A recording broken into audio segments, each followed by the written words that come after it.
حضرت ابو الحسن رحمۃ اللہ تعالی علیہ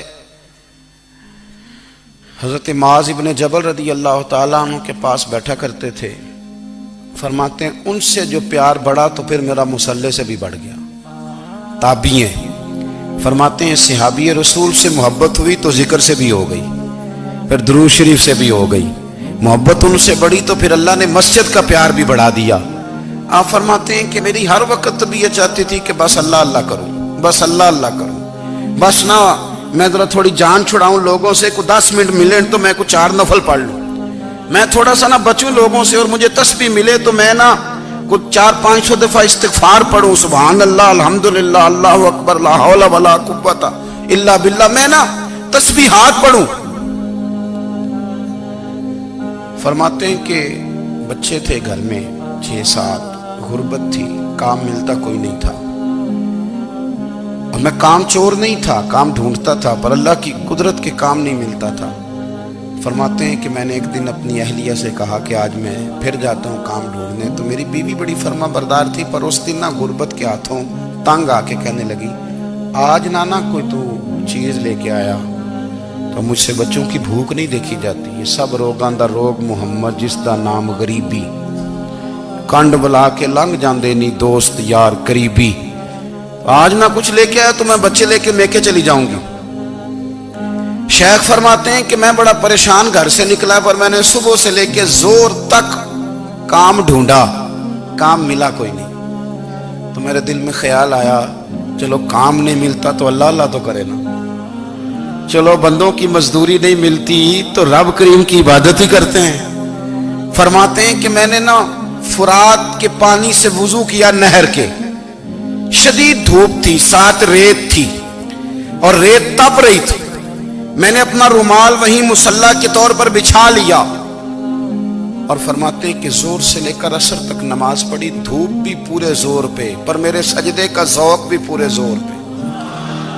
فرماتے ہیں سورج بھی چمک رہا ہے اور رب کی عبادت کا ذوق بھی پورے زور پہ، میں سجدہ کروں تو پھر میرا اٹھانے کو جی نہ چاہے۔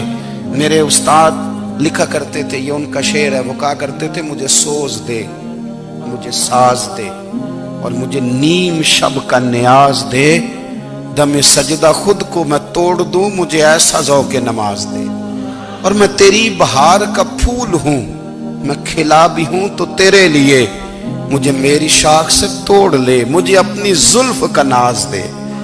بھائی فرماتے ہیں کہ عصر تک میں نے نفل پڑھے، دل ڈھلنے لگا، عصر کی نماز پڑھی اور میں وہاں سے چلا۔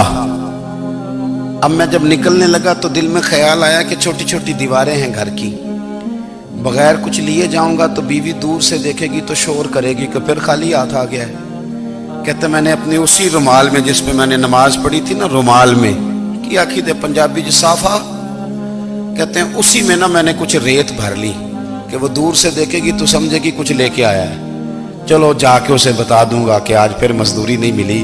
کہتے ہیں وہ ریت لے کر جب میں گھر میں گیا تو پہلے بیوی دروازے پہ کھڑی ہوتی تھی، پوچھتی تھی خالی ہاتھ آ گئے ہو؟ آج میں نے دیکھا تو ہے ہی کوئی نہیں۔ فرماتے ہیں میں اندر داخل ہوا، سلام لیے، کونے میں میں نے وہ رومال رکھ دیا اور میں نے آواز دی کہ بھلی مانس کہاں ہو؟ تو وہ کہنے لگی آپ منہ ہاتھ دھو لیں، میں روٹی لے کے آئی۔ میں نے کہا روٹی کہاں سے آ گئی؟ یہاں تو کئی دنوں کے فاقے، تو کئی دنوں کی غربت ہے، یہاں تو اس گھر میں تو فقیری ہے۔ فرماتے ہیں کہ وہ روٹی لے کے آئی اور اس وقت کی جو موجودہ نعمتیں تھیں، سمجھ لیں سلاد، اچار، ہر چیز ساتھ لائی۔ میں نے کہا کہ بچے کہاں گئے؟ کہنے لگی وہ کھانا کھا کے کھیلنے گئے، آپ کھانا کھا لیں آ جاتے۔ کھانا اس نے چن دیا۔ میں نے حیرت انگیز لہجے میں ساری نعمتیں اپنے دسترخوان پہ دیکھ کر کے بیوی سے پوچھا یہ کہاں سے آیا کھانا؟ بچوں کو تو نے کہاں سے کھانا کھلایا؟ یہ سارا کچھ کیسا ہے؟ کہنے لگی پتہ نہیں آج آپ کس کریم کی مزدوری کرنے چلے گئے تھے، پتہ نہیں کس کریم کی، میرے گھر میں تو اتنی نعمتیں آئی ہیں کہ مجھ سے سنبھالی نہیں جا رہی، اتنا اناج ہے، اتنا گندم ہے، کس کریم کے دروازے آج چلے گئے تھے؟ یہ کہتے کہتے وہ اٹھی اور اٹھ کر کے کہنے لگی پہلے بڑا کچھ آیا تھا، اب کیا لے آئے ہو؟ اور جا کر کے نا اس نے وہ ریت والا رومال کھولا کہنے لگے میں تو لے کے آیا تھا ریت، تو میرے رب نے اسے بھی سونے اور ہیرے بنا دیا تھا۔ جب آپ کی توجہ اللہ کی جانب، میرے نبی پاک صلی اللہ تعالی علیہ وسلم نے فرمایا ہر چیز اپنے رب سے مانگ، ہر چیز مانگ، ہر چیز مانگ۔ یا رسول اللہ کیا کچھ؟ میرے محبوب نے فرمایا تیرے گھر میں نمک بھی ختم ہو جائے تو وہ بھی اپنے رب سے مانگا کر، تو مانگنا وہ تجھے دے گا، تو اس کی بارگاہ میں کشکول طلب دراز تو کرنا۔ اور ترمذی شریف میں عجیب لفظ ہے، رسول کائنات نے فرمایا، رب کریم فرماتا ہے جب میرا بندہ ہاتھ اٹھاتا ہے نا تو مجھے حیا آتی ہے کہ میں خالی کیسے لوٹا دوں اس کے۔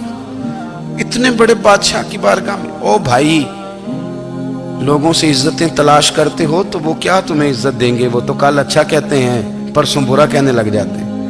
لوگوں کے سامنے گڈ بک میں آنا چاہو گے تو وہ تو سویرے تمہارے بارے میں کچھ کہیں گے، شام کچھ اور کہیں گے۔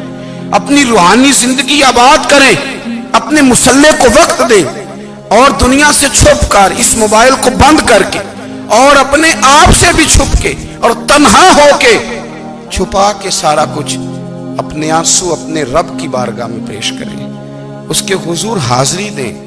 سنو نا ترمذی کی حدیث، اور اسے یاد رکھنا، نبی پاک علیہ السلام نے فرمایا اپنے دکھ لوگوں کے سامنے نہ بیان کرنا، سیٹھوں نوابوں کو نہ بتاتے پھرنا، دنیا داروں کے سامنے جا کے نہ رونا کہ میں تکلیف میں ہوں۔ فرمایا اگر دنیا داروں کو دکھ بتاؤ گے رب تمہیں کبھی غنی نہیں کرے گا، اور لوگ ہیں کہ الٹا مذاق اڑائیں گے۔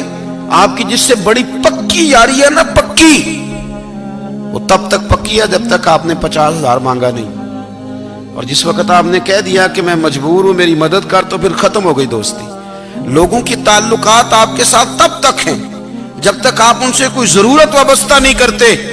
کریم محبوب فرمانے لگے بندوں کے سامنے دکھ نہ بیان کرنا، اللہ تجھے کبھی غنی نہیں کرے گا۔ تو اپنے دکھ اپنے رب کو بتا، تو دعائیں مانگ، تو اس کی بارگاہ میں حاضر ہو، تو اس کے حضور عرض کر۔ فرمایا اپنے دکھ اپنے رب کو بتا، وہ جلدی کرے یا دیر سے کرے تجھے ساری دنیا سے بے نیاز کر دے گا، تجھے کسی کا محتاج نہیں رہنے دے گا۔